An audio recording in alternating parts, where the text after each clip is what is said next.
As long as I can remember, I was a Philadelphia Phillies fan. Growing up, I watched almost every game and went to as many as I could. It became a tradition that got passed down to my boys. When the Phillies made their unexpected Red October run last year, I knew for the first time I had to jump in on the action. I surprised Lucas with World Series tickets. I've never been to one, and now we get to do it together. Even brought this guy, my little bro AJ. So I picked Lucas up from school, and away we went, down to CBP for Game 4 of the World Series. I've been to countless Phillies games. So many I can't remember, but this was just different. It was special, the vibe, the energy, everything was amazing. And let's forget the fact that they got no hit. It was an incredible experience and memories that I got to build with my son and my brother. You know, we often have these opportunities in life that we become sometimes so focused on the outcome that we forget the journey. Like walking through Citizens Bank Park and getting to see the countless fans that are just like you, and even getting to meet Phillies legend Pat Burrell. Because these thin slices of connection remind us that we are not alone. So let's live in the moment and laugh a little bit, because tomorrow is not guaranteed. So let's make some extra time for those that are important to us, or dedicate ourselves to the things that impact us. I have an awesome conversation today with Jake Garriani of CBS 8 San Diego.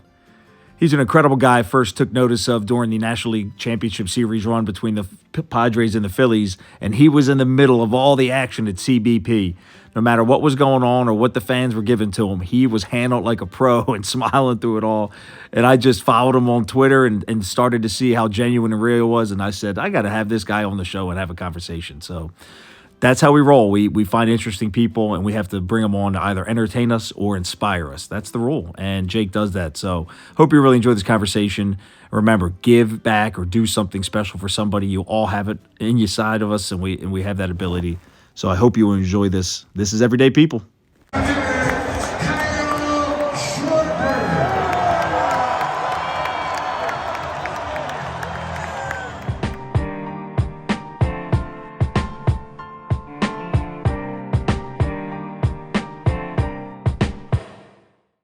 Jake Garriani, CBS 8 San Diego. What's up, buddy? How you doing, man? Living the dream, brother. Living the dream. How you doing? Good, man. I appreciate you being here. I've been following you since the playoff coverage, Major League Baseball, watching your Twitter feed and your interaction with the fans, how much fun you're having. I mean, not everybody comes into Philadelphia and has that much fun. So, you know, I just think it was awesome. I wanted to have you on. So I was reading a little bit about your college days, and I wanted to know what that was like playing quarterback in Arizona State, if you wouldn't mind sharing a little bit of that. See, this is great. Do I still have you there? Oh, there you are. Sorry about that, yeah. No, you're good. This is my favorite thing because I always tell people I went to the real ASU. I did not go to Arizona State, however, though. This is Adams State in southern Colorado. No, this is great, man. I love this. Plays right into. This is awesome. This plays right into what I do. I went to a small Division II school called Adams State, and it was funny. The year I got there, they went from Adams College to Adams State University. So Adams State College, Adams State University, and they changed the acronyms from ASC to ASU. And so we all would go joking around and telling everybody I play quarterback at ASU.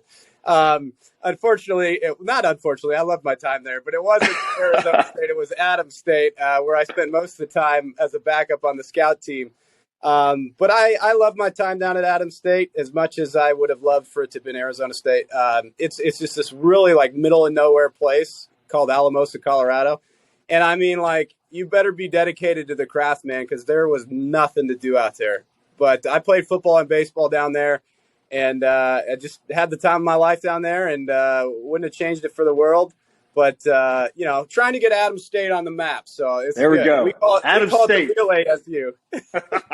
It's funny. I showed my son. I was on your website before we came on. I said, hey, look, Lucas, because he's a big Phillies fan, sports fan. And he goes, oh, ASU. We're looking on the website. And I was like, oh, he went to ASU. That's awesome. Adams State. Come on, baby. The Grizzlies. The Grizzlies. All right, there we go. You're a San Diego kid. I was seeing, and then you're covered sports in San Diego. That's got to be really, really cool. What's that experience like for you? Yeah, it's special, man. I was born out here. My whole family grew up out here. I'm the youngest of four brothers. My parents both grew up out here. And then when I was about a year old, we moved out to Colorado, actually. So I ended up growing up in Colorado, but was born out here. And it almost fed into me wanting to get back here because I grew up in this family full of San Diegans talking about how amazing San Diego was. And we would come back all the time because all my extended family was still out here. So it was always my goal to come back to San Diego. Grew up a diehard Padres and Chargers fan at the time, and then kind of had this weird mix with the Avalanche and Nuggets because we didn't have hockey or basketball out in San Diego.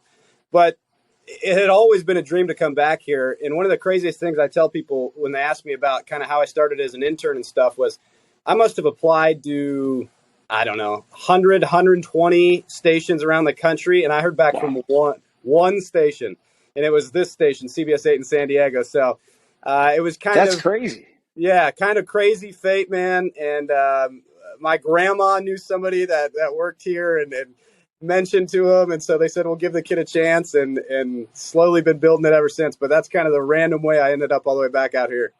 That's awesome. That's awesome. It's funny, and my son and I were watching the coverage, and I think it was, I wanted to say game 3 maybe. It might have been the first game back in Philly when all those fans are bombarding you when you're doing the walk-up. And I think that was the first time I noticed that one guy gets in front of the camera, and you're just playing it off so cool. And it just caught my attention. I'm like, oh, look at this guy. He's pretending it didn't even happen. He's going around him. Is just your personality? Are you grow up being social? Like you seem to be real comfortable in that environment. Well, I appreciate that. Yeah, I think it is a lot of my personality. I've always been an extrovert kind of guy that loves meeting people and loves getting to know people. That night in particular was hilarious though, because one, my photographer deserves a ton of credit. A guy named Jordan Ray that works out here. He was doing everything he possibly could to handle the situation. But him and I made a conscious decision before that we were going to go out in the crowd because we had been doing live shots leading up to that on the field. And, him and I were talking, and I said, we got to give the people back home an idea of what this is like out here. They don't get that idea with me sitting on the field. So I said, let's go out there with the Wolves and see what happens. And I was interested. We were going out there as the sun was like going down. And I'm not wearing anything that says San Diego by any means. I don't have Padres gear on or anything like that. But I've got the stick mic with the flag on it that says CBS 8, and people know that CBS 3 out there. So people picked up on it quickly. And then we were shooting a story for the next day that was going to air before the game about Padre fans that had made the trip out there, or Padre fans that showed up. So before that live shot that everyone famously has now seen, we were interviewing a bunch of Padre fans. And that's when the temperature started to turn up because everyone sees the light in us around Padre fans, and it kind of starts to heat up a bunch, and people now realize we're from San Diego. And as I'm interviewing some Padre fans, there's a guy sitting on the statue, he's like on the base of the statue out there, and he's yelling at me, and he's saying, "A-hole, you're an a-hole, hey, a-hole." And I'm interviewing these guys, and I'm just doing the interview, and I get done with the interview, and I go up to the guy, and I go, "What gives, man?" And he goes, "Nothing. Welcome to Philly, man." And him and I had a full conversation, and he was a great guy. And that's the exact story I'm telling in that live shot. It happened maybe 2 minutes before that live shot. I'm telling that story where I'm getting screamed at, I'm getting yelled at, people are screaming profanities at me, and then they'll say, "Hey, welcome to Philly," and they're the nicest people. That's exactly the guy I was talking about. And then obviously the dude with the gestures kind of made it go viral. But the after we threw to like a soundbite, we came back from that, and that's when there's a bunch of people running in front of the camera and stuff. And to me, it was never about trying to turn that off or turn that away. That's what the crowd was like. That was the atmosphere. It's my job to bring people into that. So I loved that was going on. It made for great TV. It was just, that was the scene. That's what it felt like to be a foreign person in that crowd. And I'm glad that a lot of people got to experience it. What were your colleagues or bosses or anybody texting you after that sequence? Like, oh my God, this is going to be awesome. Yeah, it blew up. I mean, there was a real conversation about whether we could use it on social media because of the gesture that the guy had.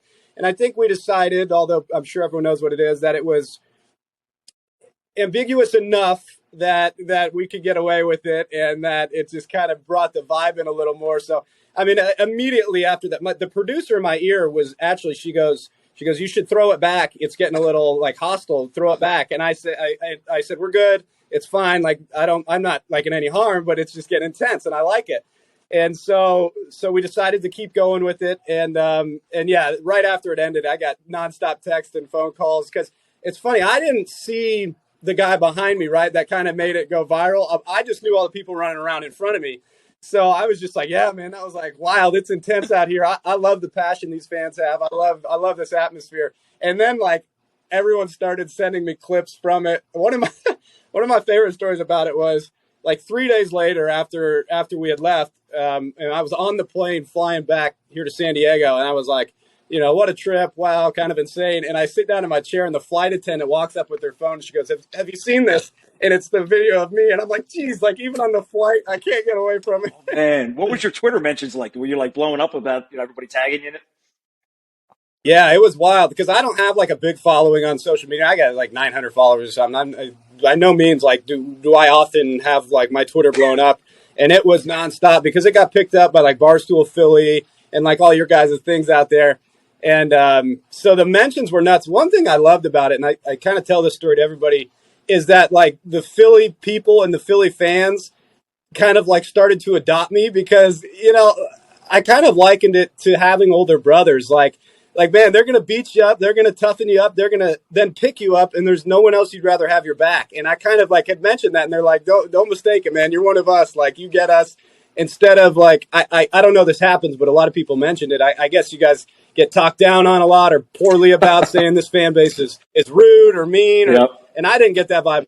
I found a very passionate fan base that loved their team and that were, not unwelcoming by any means, but liked that atmosphere, and so they quickly became a strong friend of mine. So the mentions were kind of nice and sincere, and I appreciated that. Yeah, I thought that was awesome because that's how you kind of immerse yourself with the Philadelphia, and it's really not that complicated. Have a thick skin, have a sense of humor, and just have some fun with it. It's not that bad, but yeah, you handled it absolutely perfectly. And I see the Philly fans kind of giving you love. I mean, that's how I came. I'm just a fan watching you, and I said, "Man, who is this guy? This guy gets us." So, what was that like coming back to San Diego and covering that is it Petco Park? I forget what the park's out there. Yeah, it's Petco. There was a couple things. We obviously never got to come back to San Diego. You guys took that series out there, which was a bummer. That was such a good series. Even though you guys won 3 straight out there, man, that was great baseball. And so I was dying for that thing to go longer and get back to San Diego. And because the divisional series with the Dodgers, obviously we were covering that crowd was so unbelievable. I mean, at Petco Park, you guys might not know this, but like for Padre fans, there were two and a half decades worth of just really bad baseball being played. And so these fans, I mean, to their credit, stuck it out a long time with the Padres. And now they're getting the product that they're getting. They got a great owner that's committed to making this team awesome. And the crowds in that NLDS were some of anywhere I've ever been, some of the most ridiculous crowds ever. And that's what was so fun between here and Philly, because those were two of the greatest crowds, just bouncing back and forth, starting out here and then going to Philly. It was just like, this is what baseball needs. I mean, it nonstop from pitch one till the final out. Everybody was into it at both stadiums. And so the crowds were unbelievable to cover it. I got to cover it the whole way, which was awesome, through the Mets series for the Padres all the way up through Philly. And it was spectacular baseball and amazing fans. I feel like the Mets series really started to get that momentum going for you guys. I mean, you guys have a good club, but Mets #1 seed in the NL, and you guys came and steamrolled them pretty good. I was like, oh man, look at the Padres. It's scary. Yeah. Yeah, I think realizing, when we got to the playoffs, that everyone was going to go kind of into the 3-man rotation with our 3 big arms. And that game 3 in New York in the 3-game series, when Musgrove went out there and they were complaining about the stuff on his ear, the sweat on his ear and all that. And it just totally fired up this team. And, for as good as that roster was, they were underdogs in every series, essentially. So it just, for them to kind of have that chip on their shoulder throughout the whole way. I mean, going into the NLDS, the Dodgers had won like 14-18 against the Padres all year long. And then they come out and they beat them in that series. So it was amazing, man. It was one hell of a run. That's awesome. I want to get back to the game, but what's the buzz out there now with Fernando coming back and the roster they have? Yeah, so they just had FanFest today. I know you'll air this later in the week, but Saturday they had FanFest here in San Diego. 48,000 fans approximately showed up to a FanFest, which is just absurd. Fernando talked. We had one of our anchor and reporters down there, and he talked. And, he's good, man. He's owning it. He's ready to not necessarily move on, but begin the process of kind of rebuilding his image. And the fans seem to, a lot of them seem to be in love still with him. Tons of people out there signing his autograph. And, I mean, the hype is beyond belief out here right now. This is the most anticipated Padres season ever. Even after they went to the World Series in '98 and stuff like that. This is hands down the most highly anticipated, and it's going to be interesting to see where Fernando plays. Obviously, Padres signed Xander Bogaerts to a $280 million deal to play shortstop, likely. So I think you see Fernando in the outfield, and we'll see. I mean, he gets to play in spring training, which is nice, and we'll be able to see how he's feeling. He got both those surgeries, so he looks ready to go. He's ready to rebuild that reputation, and people are excited about it. Oh, that's awesome, man. So the Bryce Harper homer, where were you at for that? So I was up in the auxiliary press box. They had like an overflow press box, which was a lot of the San Diego media. But so I'm sitting there watching that. Yeah, that was a tough one because Suarez was kind of dealing. And then I remember turning to my other buddy, who was actually the sports anchor at Fox 5, Julian. And I can't remember if it was the pitch before or two pitches before, but Suarez throws like a really nasty slider, and Harper laid off of it. And I go, we're in trouble. I said that to Joe. I said, that's trouble, because that's kind of Suarez's pitch. It's either that or gas. And he got in that situation, and the second he hit it, it was just like, yeah, you're in trouble, man. And you know, to the credit of Philly, I mean, that virtual roof blew off that building, and it was a gut punch, you know, as the guy that followed the other team the entire year, that's hurt, but it was impressive, man. I mean, it's just, you think about Bryce Harper too. He's one of those guys like kind of LeBron, where he's been told he was going to be the amazing player since he was 16, and he's done nothing but live up to it. And it's impressive to watch those guys play, but that one hurt. I mean, you know, there was a lot of people on both ends of the spectrum for that one. I remember jumping off the couch, and I couldn't believe it, because Suarez, I mean, the guy throws heat. He got that nasty splitter, but Bryce, it was like his moment. And then that Joe Davis, the swing of his life call on TV, it was just like watching with my kids, and it was something we'll remember forever. It was unbelievable. But I mean, I can imagine being there, being a Padres fan, and that must have just crushed you. Yeah, that was tough. I love Joe Davis. That guy's so talented. Yeah, that was tough, man. That whole series, though, it was, you know, that day too, it was pouring rain. It was just like every baseball fan's dream for that series. Soto hit a home run earlier in that game, and I mean, I felt if the Padres were able to get that series back to San Diego, that I was like, it's going 7. There's no doubt. Oh, no doubt. But after you guys won, I was pulling for you guys big time, because one, I don't like the Astros. And two, I had kind of fallen in love with the city out there, and I said to everybody, Padres are always my number one, but I really, now that it's over, I would have enjoyed watching you guys take that series. That's awesome. Any negative fan experiences? Anything that you can share that you're like, oh man? I mean, I'm sure you had something that might have happened to you. I mean, you'll get your one-off. It doesn't matter what fan base it is. There's always your one-off. Somebody's had too much to drink or whatever, and they say or do something silly.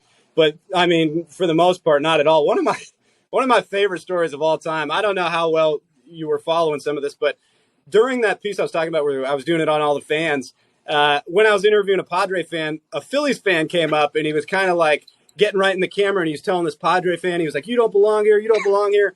And as I was editing that piece, I noticed he had a bottle of Crown Royal Apple in his hand. He was coming up in front of the camera, and he said, you don't belong here. He's got this bottle of Crown Royal Apple. So the next day when I did my what are called look lives, recorded live shot, I kind of poked fun at him. And in my intro, I said, plus, look at this guy with his bottle of Crown Royal Apple. How tough could he really be? And then that piece airs, and he somehow sees it. It got passed around at the time. And he reaches out to me on Twitter, and he says, hey, dude, it's hilarious that you're kind of like, shooting back. I'd love to hang out with you sometime if you ever get time after the game. And I actually met up with my buddy, and I actually met up with him at, Live, that place you guys got across? Xfinity Live, yep. Xfinity Live. We actually met up with him, and he was like the nicest dude in the world. I'm still friends with him to this day. Him and I text Phillies baseball and Padres baseball all the time. Him and his buddy took me out to like their favorite cheesesteak spot, and I just like, him and I have a relationship now, and that to me was like Philly in a nutshell. Yeah, it was like this guy that's out there like kicking you and beating you up, and then he takes me out and shows me his town. They dropped me off at my hotel. Like, they were just incredibly great people, and again, still have a relationship with him. His name's Michael, and like that was Philly, and that was most of the fan experience I had. That's incredible, Michael. Man, that's awesome. I mean, that is from Crown Royal to cheesesteaks. You guys were friends. Um,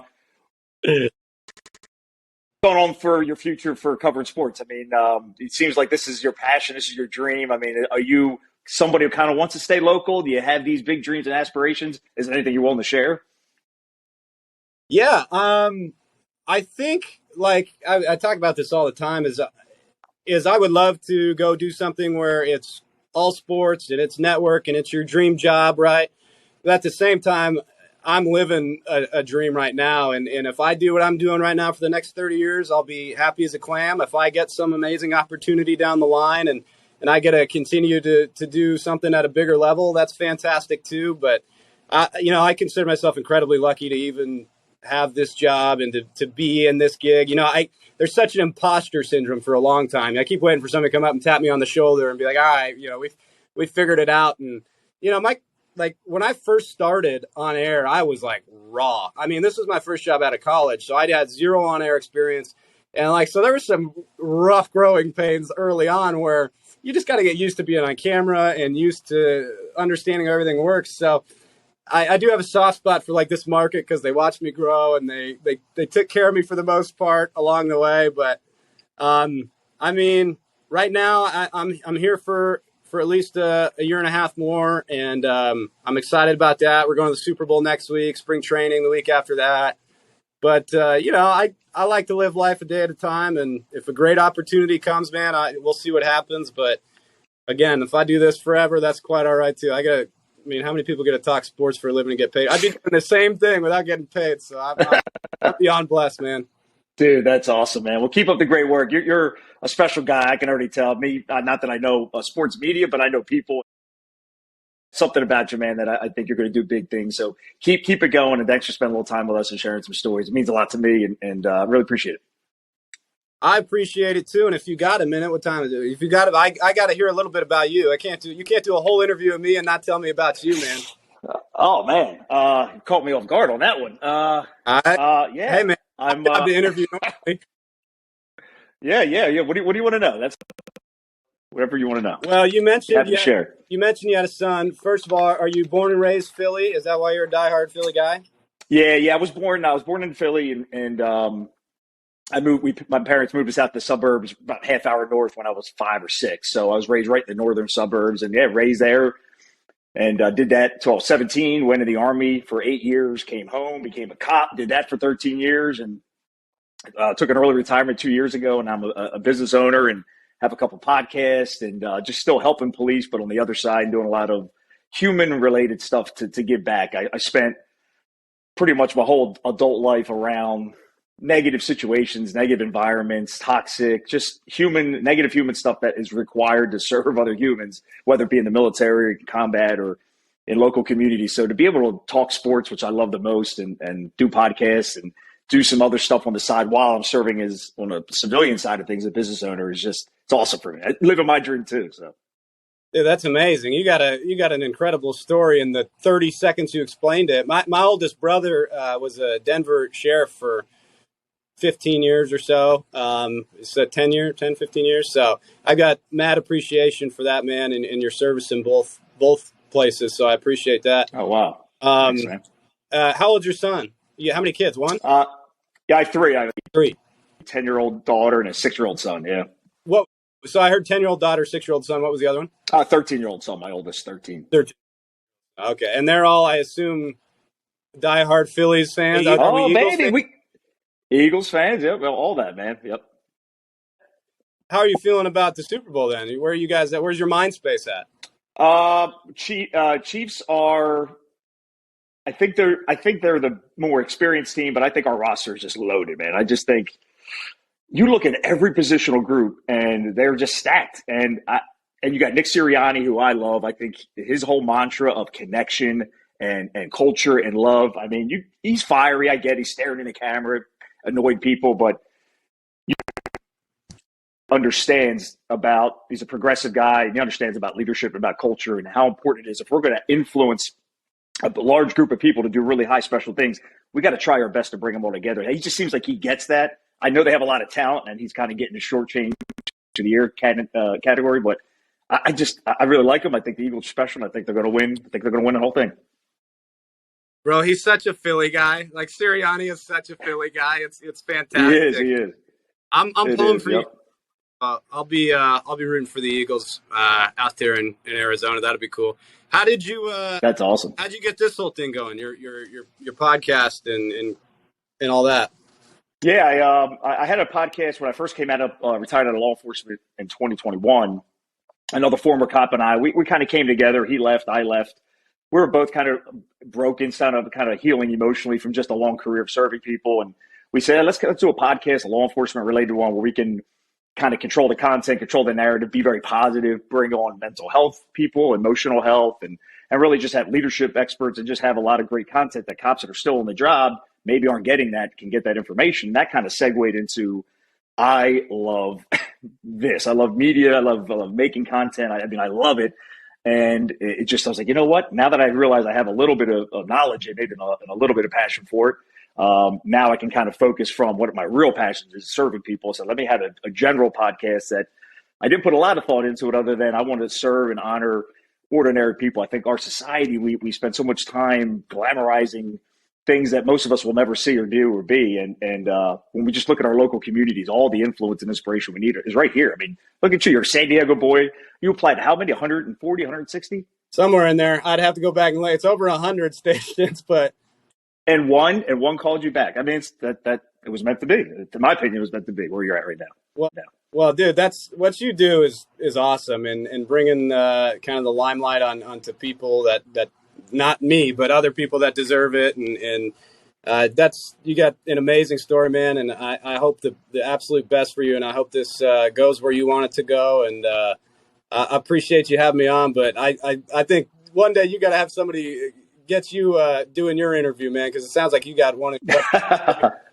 Oh, thanks, man. I appreciate it. Well, for right now, you have all the interesting stories, so I appreciate it. But I appreciate you saying that. That means a lot. I didn't expect any of that. So thank you. Appreciate it. Yeah, absolutely, man. It's ordinary people. I think you're extraordinary, not ordinary, for what you've done. Oh, wow. Okay. Baseball, you're going to make me cry here, Jake.